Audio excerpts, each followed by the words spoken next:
ಅದರಲ್ಲೂ ತನ್ನ ಮಗು ಬೆಳೀತಿರೋದನ್ನ ನೋಡೋಕೆ ಅವನಿಗೆ ಎಷ್ಟು ಸಂತೋಷ ಆಗಿರುತ್ತೆ ಅಲ್ವಾ? ನಿತ್ಯ, ಏನಾಯ್ತಮ್ಮ? ಅದು ಕರ್ಣ ತುಂಬಾ ಗಂಭೀರವಾಗಿದ್ರು ಅಂತ ಯೋಚನೆ ಮಾಡ್ತಿದ್ದೆ. ಗಂಭೀರವಾಗಿರೋ ಅಪ್ಪಂದ್ರು ತುಂಬಾ ಒಳ್ಳೆಯವರು ಗೊತ್ತಾ. ಹೊರಗಡೆಯಿಂದ ಏನೂ ತೋರಿಸ್ಕೊಳ್ಳಲ್ಲ, ಆದ್ರೆ ಒಳಗಡೆ ಅಷ್ಟೇ ಮೆತ್ತಗಿರ್ತಾರೆ. ಶಾಂತಿ, ಈ ಮಗುಗೆ ತುಂಬಾ ಪ್ರೀತಿ ಸಿಗ್ಬೇಕು, ಅದಷ್ಟೇ ನಾನು ಸತ್ಯ ಕೇಳ್ಕೊಳ್ಳೋದು. ಮೊದ್ಲು ಪುಟಾಣಿ ಹುಟ್ಟಿ ಆಚೆ ಬರ್ಲಿ, ಆಮೇಲೆ ನೋಡ್ತೀನಿ ಯಾರ ಕಾಟ ಜಾಸ್ತಿ ಕೊಡುತ್ತೆ ಅಂತ, ನಿನ್ಗೋ ಅಥವಾ ಕರ್ಣಂಗೋ.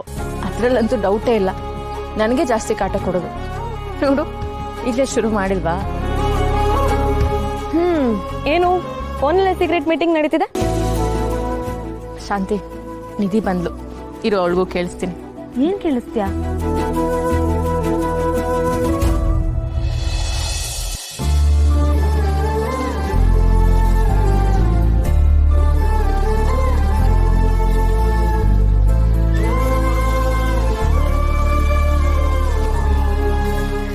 ಶಾಂತಿ ಬೇಬಿ, ನಿನ್ಗೆ ಮರಿ ಮೊಮ್ಮಗು ಹುಟ್ಟಿದೆ, ಖುಷಿನಾ?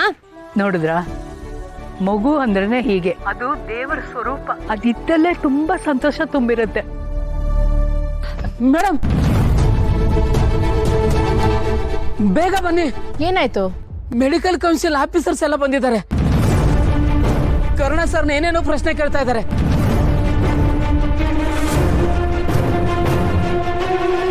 ನೀವಿಬ್ರು ಬರ್ಬೇಕಂತೆ.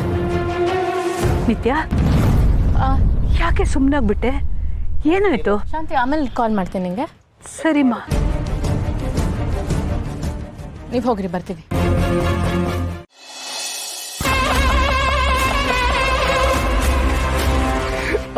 Oh my God, Dad, this is the best gift ever.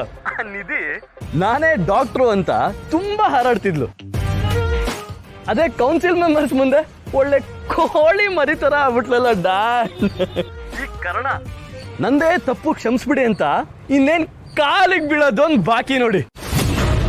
Dad, ನಾನು ಎವ್ರಿ ಮೂಮೆಂಟ್ ನ ಎಂಜಾಯ್ ಮಾಡಿದೆ dad. You are crazy man, super. ಎಲ್ಲ ಸರಿ, ಆದ್ರೆ ಇನ್ನು ಮುಗ್ದಿಲ್ಲ. ಇನ್ ಮುಂದೆ ನೀನ್ ಚಾರ್ಜ್ ತಗೋಬೇಕು. ಏನ್ ಮಾಡ್ಬೇಕು ಹೇಳಿ ಡ್ಯಾಡ್? ನೀನು ನಿಧಿ ಸ್ವಾಭಿಮಾನನ ಬಡ್ದೆಬ್ಬಿಸ್ಬೇಕು. ಅದು ಹೇಗಿರ್ಬೇಕು ಅಂತಂದ್ರೆ, ಅವಳು ನಮ್ಮ ಆಸ್ಪತ್ರೆಯನ್ನ ಬಿಟ್ಟು ಹೊರಗೆ ಹೋಗದೆ ಬೇರೆ ದಾರಿನೇ ಇರಬಾರ್ದು. ಆ ರೀತಿ ನೀನು ಅವಳನ್ನ ಚುಚ್ಚಬೇಕು, ನಿಂದಿಸ್ಬೇಕು, ಹಂಗಿಸ್ಬೇಕು. ಟೋಟಲಿ ಅವಳನ್ನ ಡಿಗ್ರೇಡ್ ಮಾಡಬೇಕು. Got it? Definitely dad. ನನ್ನ ಜೊತೆಗೆ ಲೆಕ್ಚರ್ಗೆ ಮಾಡ್ತಾಳ ಅವಳು. ಎಲ್ರದ್ರಿಗೆ ಎಷ್ಟು ಅವಮಾನ ಮಾಡಿದ್ಲು. ನನ್ನ ಅಜ್ಜಿ ನನಗೆ ಕಪಾಳ ಹೊಡೆಯೋ ಹಾಗೆ ಮಾಡಿದ್ಲು. ಇವಳಿಂದ MBBS ಮತ್ತೆ ಫಸ್ಟ್ ಇಯರ್ ಇಂದ ರೀಸ್ಟಾರ್ಟ್ ಆಗೋ ಹಾಗಾಯ್ತು.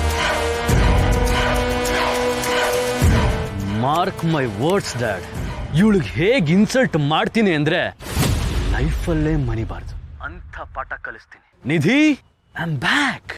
ಕಬ್ಬಣ ಚೆನ್ನಾಗಿ ಕಾದಿದೆ ಮಗನೇ, ಈಗಲೇ ಹೊಡಿಬೇಕು. ಲೇಟ್ ಮಾಡಬೇಡ, ಬೇ ಕ್ವಿಕ್. Yes dad.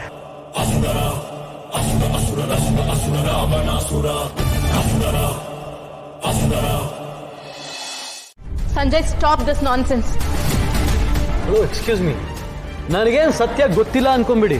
ಆಯ್ತು, ನಿನ್ ತಂಗಿಗೆ ಎಲ್ಲ ಟ್ಯಾಲೆಂಟ್ ಇದೆ ಅಂತಾನು ಒಪ್ಕೋತೀನಿ.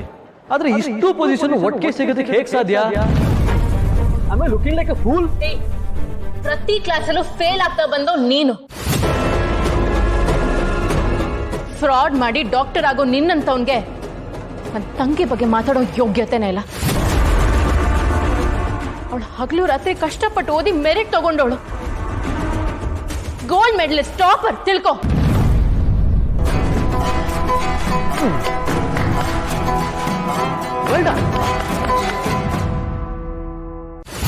ನಿನ್ ತಂಗಿಗೆ ಇಷ್ಟೆಲ್ಲ ಮೆರಿಟ್ ಇದೆ ಅಂದ್ಮೇಲೆ ನಮ್ಮ ಹಾಸ್ಪಿಟ್ಲಿಗೆ ಯಾಕೆ ಜಾಯ್ನ್ ಆಗಬೇಕಿತ್ತು? 1 ಇಯರ್ ಕೋರ್ಸ್ ಕಂಪ್ಲೀಟ್ ಮಾಡ್ದಿರಾ ಸರ್ಜನ್ ಯಾಕೆ ಆಗ್ಬೇಕಿತ್ತು?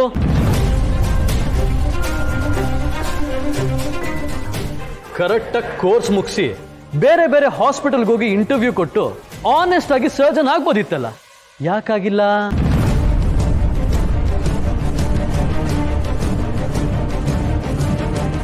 ಇದನ್ನೇ ತಾನೆ ನಿನ್ನ ಬ್ಯಾಚ್ಮೇಟ್ಸು ನಾರ್ಮಲ್ ಸ್ಟೂಡೆಂಟ್ಸು ಮಾಡ್ತಿರೋದು.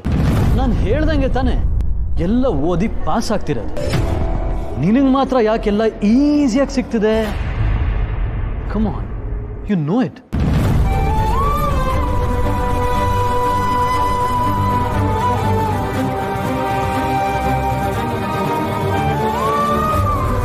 ನಿನಗೆ ಎಲ್ಲದಕ್ಕೂ ಡೈರೆಕ್ಟ್ ಎಂಟ್ರಿ ಸಿಕ್ಕಿದ್ದು ಕರ್ಣನಿಂದ ಅಲ್ವಾ?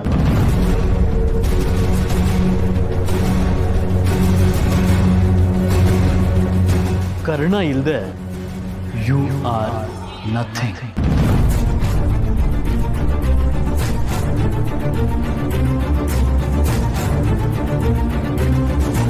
ಝೀರೋ.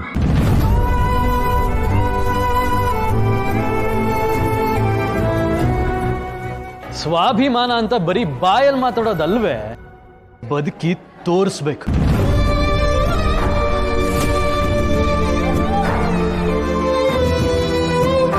ನೀನು ನನ್ನ ಸಾಮರ್ಥ್ಯಕ್ಕೆ ಅವಮಾನ ಮಾಡಿದೆ, ಸಹಿಸ್ಕೊಂಡೆ.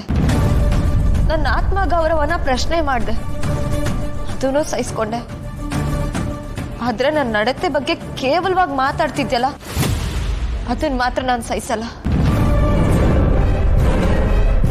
Oh really? ಮತ್ತಿವತ್ತು ಸಸ್ಪೆಂಡ್ ಯಾಕಾದೆ? ಕೆಲವು ಪ್ರೊಸೀಜರ್ ಅಲ್ಲಿ ಲ್ಯಾಪ್ಸಸ್ ಆಗಿದೆ, ಅದಕ್ಕೆ ಸಸ್ಪೆಂಡ್ ಆಗಿದ್ದೀನಿ. ಆದ್ರೆ ಮೆರಿಟ್ ಇಲ್ಲದೆ ಕೆಲಸ ಕಳ್ಕೊಂಡಿಲ್ಲ ಮಿಸ್ಟರ್ ಸಂಜಯ್.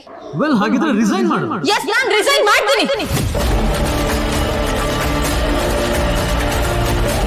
ನನ್ನ ಮಗನಾಗಿ ಹುಟ್ಟಿದ್ದಕ್ಕೂ ಸಾರ್ಥಕ ಆಯ್ತು ಸಂಜಯ್.